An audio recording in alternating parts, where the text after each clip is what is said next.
Okay, so if you haven't heard, Julian Assange was arrested. BBC Today said WikiLeaks co-founder arrested in London. Pretty simple headline. Um, Not much more to the story today, but the reason he was arrested is it all goes back to way back in 2010. He was facing some charges from Sweden for sexual assault, and he happened to be in Britain, and he was fighting Britain to get extradited or not. And basically, he jumped on his bail after a court appearance and sought out asylum from the Ecuadorians, where he's been ever since.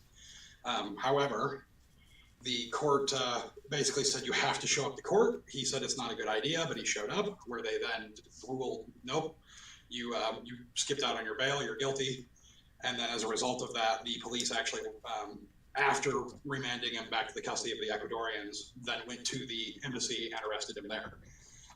So now it seems pretty likely he's going to get extradited to the U.S. for his part, allegedly, in sharing the various intelligence that Chelsea Manning stole in her time and gave to him to publish to the public and reveal all of these atrocities and horrors and so on. So kind of convoluted. It's been going on for years, so we may be missing some detail in there, but I think that's pretty well the basic facts. For me, I guess what the story really boils down to is that the lawyer is claiming that if they allow this extradition to go through, it sets a dangerous precedent where journalists can be, essentially stolen from anywhere in the world and extradited to America for writing a story about America. And if the government doesn't like it, they'll call out to the world and say, arrest this person and send them to us.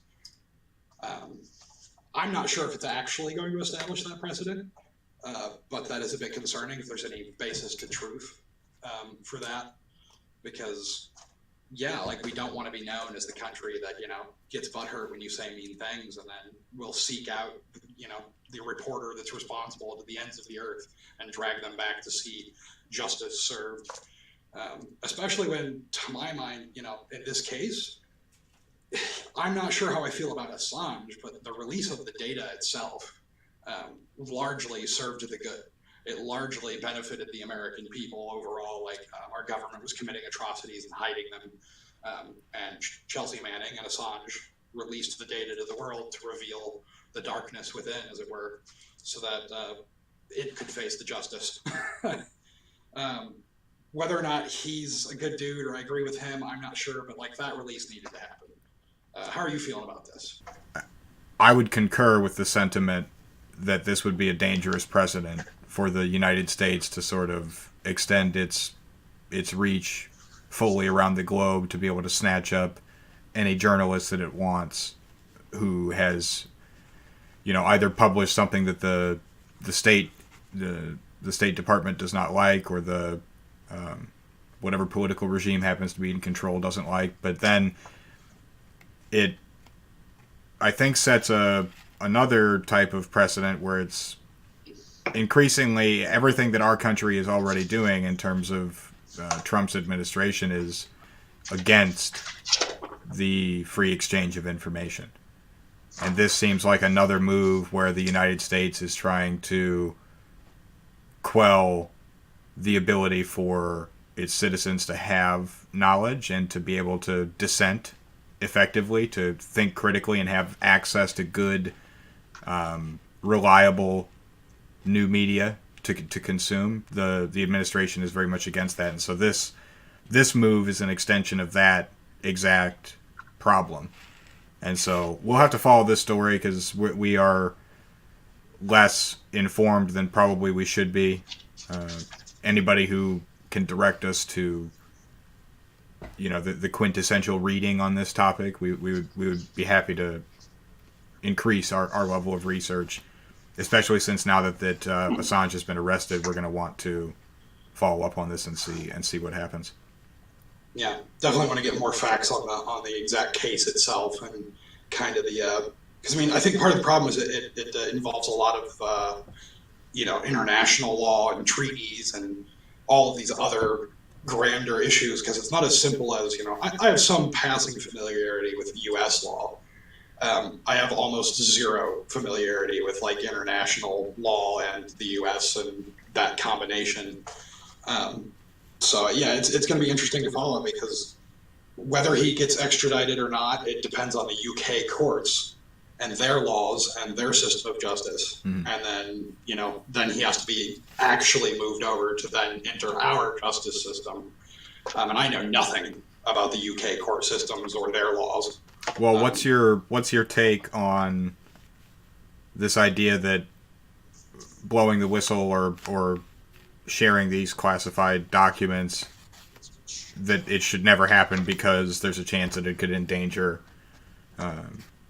U.S. lives, or I assume that the idea is that like it would have the names in it of agents who were working in certain areas, or is that the idea?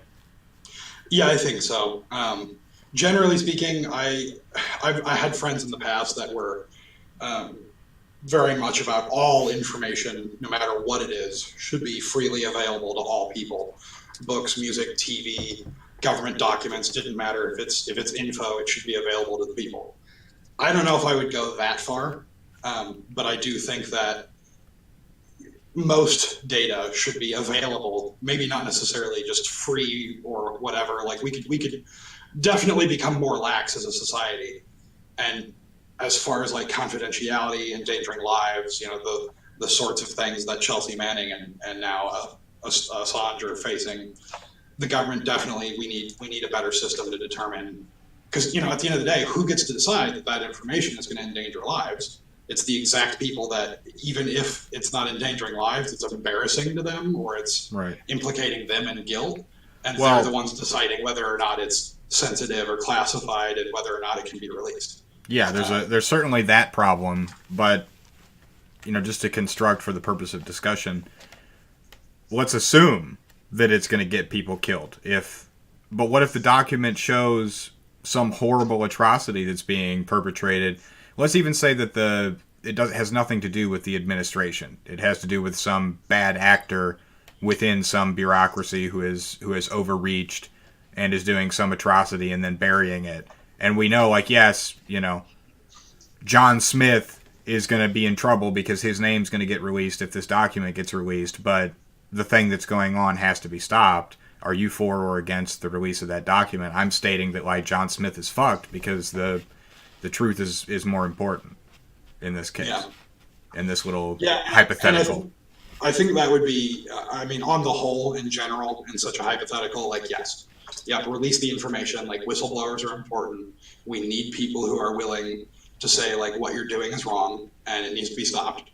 And often people don't come forward for fear of retribution or losing their jobs or so on. Or in this case, facing treason, up to treason, I should say. Fortunately, they're not actually pulling out all the stops yet and saying treason. What was it, about up to 5 years in prison he's looking at? Yep, he faces up to 5 years in U.S. prison if convicted on the charges of conspiracy to commit computer intrusion. So they've obviously, I think, arrived at that conclusion from the Chelsea Manning trials and things like that. I do know when it was originally released in 2010, I distinctly remember them debating, what should the charge be, and there were people that were screaming like, "It's treason, murder him." I didn't agree with it then. I don't agree with it now. No, so I would say I'm in favor of them being released. I'm in favor of whistleblowers in general, and. Well, even if he ultimately is found guilty for this computer intrusion, I would still argue like he did the right thing. And if the legal system feels that he has to go to jail for that, then like that's shitty, and we should fight to change that. But like he did in this case, do the right thing.